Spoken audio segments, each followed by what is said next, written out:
عبد الرحمن بن عمر بن ملجم، یہ حضرت مولا علی کا قاتل ہے۔ جب حضرت علی کو شہید کر لیا انہوں نے تو اس وقت اس کو پکڑا گیا، پکڑ کر کہا گیا کہ اس کو قید کرتے ہیں، ماریں گے تو بعد میں، پہلے اس کی زبان کاٹتے ہیں۔ جب زبان کاٹنے لگے تو جسم پر لرزہ طاری ہو گیا۔ صحابہ پوچھنے لگے ڈر گیا؟ کہا نہیں ڈرا نہیں ہوں، یہ لرزہ کیوں طاری ہے؟ سنیے گا، لرزہ اسی لیے طاری ہے کہ آپ مجھے 10 دن بعد قتل کرنے والے ہیں، تو 10 دن میں کیسے گزاروں گا اگر تم میری زبان کاٹ دیو؟ میں تو ایک لمحہ بھی قرآن کی تلاوت کے بغیر نہیں رہتا، میں تو رات دن سوتا ہوں تو قرآن پڑھتے پڑھتے نیند آتی ہے، جب میری آنکھ کھلتی ہے تو میری زبان پہ قرآن جاری ہوتا ہے۔ اب مجھے آپ مارو گے، مار ڈالو، لیکن میری زبان نہ کاٹو، اس سے قرآن چلتا ہے۔ اندازہ لاؤ عبادت کا عالم یہ ہے کہ قرآن اتنا پڑھتے ہیں لیکن دشمنی نبی کی اولاد سے اور نبی کے خاندان سے اتنی ہے کہ حضرت مولا علی کو شہید کرنے والا، قتل کرنے والا قاتل یہ کہہ رہا ہے۔ یہ خارجیوں کی علامت ہوتی ہے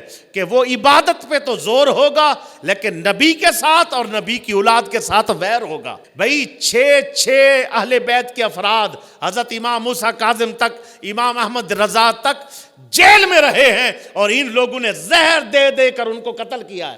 وقت نہیں ہے، ٹائم نہیں ہے، کیا آپ کو بتائیں ان کی دشمنیوں کی حد کہاں تک تھی۔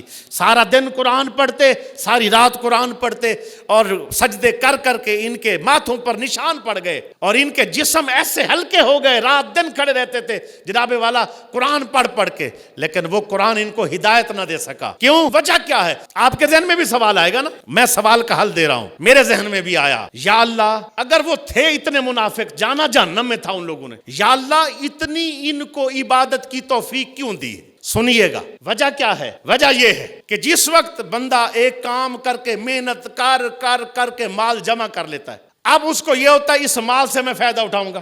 جب وہ مال کے فائدہ اٹھانے کا ٹائم آتا ہے اس کا مال سارا ضائع ہو جاتا ہے۔ اتنی محنت کی، کمایا اور کام نہیں آیا۔ انہوں نے چلے کاٹے، محنت کی، کوششیں کی، سجدے مارے، سارا کچھ کیا۔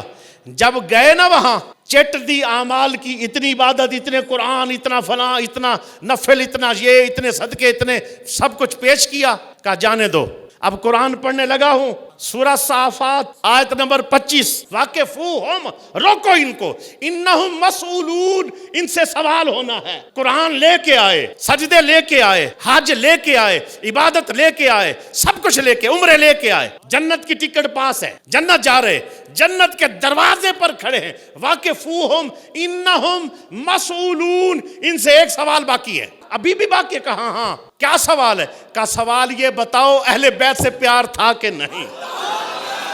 اگر اہل بیت کے دشمن ہیں اٹھا کے مارو سجدے ان کے منہ پر۔ اب وہ چیخیں ماریں گے، ہائے جنت یہ تھی، ایک ہی قدم باقی تھا، جنت میں جانے والے تھے، محروم ہو گئے، مارے گئے، برباد ہو گئے، ہلاک ہو گئے، ہماری تو ساری محنت اکارت ہو گئی، برباد ہو گئی، تباہ ہو گئی۔ اللہ بھی اسی لیے توفیق دیتا ہے، رگڑو، لگے رہو، سب کچھ رہو، سارا کچھ تیرے منہ پہ ماروں گا، جتنی چاہے محنت کر لو۔ اگر نبی سے، نبی کے اصحاب سے، سرکار کی اولاد سے وفا نہیں کی تو اللہ اٹھا کے ہر چیز منہ پر مارے گا۔ آؤ سنی تیرے مقدر پر قربان جاؤں۔ ادھر حضور شفاعت کریں گے، ادھر نبی کے اصحاب شفاعت کریں گے اور نبی کی اولاد شفاعت کریں گی، اولیاء اللہ شفاعت کریں گے جن کے ساتھ نسبت ہوگی۔ بتاؤ ایک شفاعت سے برکت ملے گی جنت، بقایا اتنی سفارشیں ہوں گی۔ حضور نے فرمایا جس کے حق میں جس کی سفارشیں زیادہ اتنے جنت میں درجے بلند ہوں گے۔